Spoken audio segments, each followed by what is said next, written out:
Damn thing bit me. Welcome to Grindhouse Funhouse 31 Days of Horror. Tonight's spooky pick, slugs.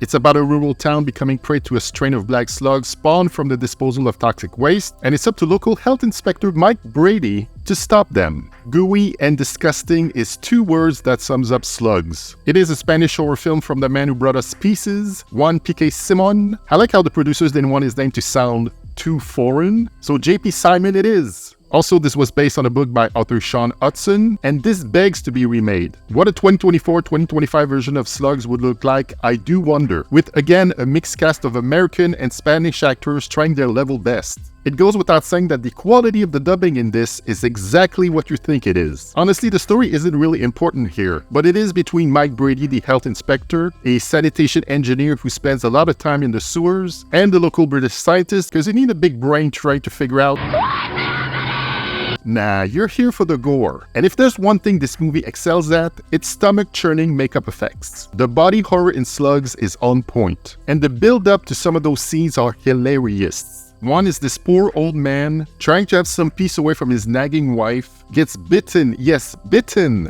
since they are mutant slugs after all, in the glove that he's wearing, and you know you're having a bad day when you have to chop your own hand off because of a slimy critter chomping on it. And it finishes off with your house blowing to tiny pieces.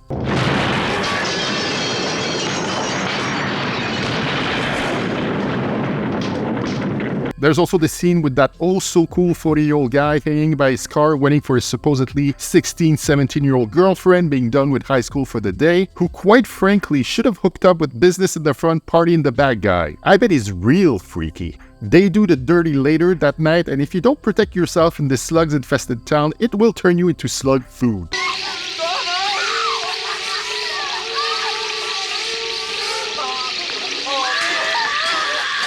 And lastly, that scene in the restaurant that was a legit good setup, where this guy who the night before was hanging out with his alcoholic girlfriend, David, I'm sorry for being a bitch so much of the time, was telling her he wasn't feeling too well, and the next day after closing a business deal, everything is just swell and dandy, but then starts freaking out and scarred people for life who just wanted to eat some good pasta.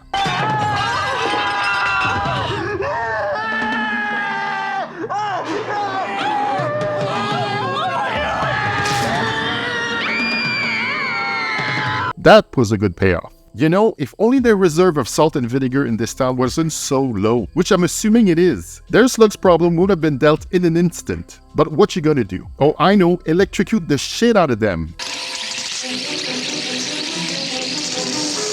That's how you do it. Special shout out to my man Sheriff Reese, played by John Battaglia. His only mode in the way he interacts with people is being a surly, prickly old fuddy-duddy. What'll it be next? Demented crickets? Rampaging mosquitoes, maybe? All right. So you explain the slimy shit on the floor and the dead bodies. A gruff yet unlovable man, and every line delivery he utters has got that same expression on his face. What are you staring at, goddammit?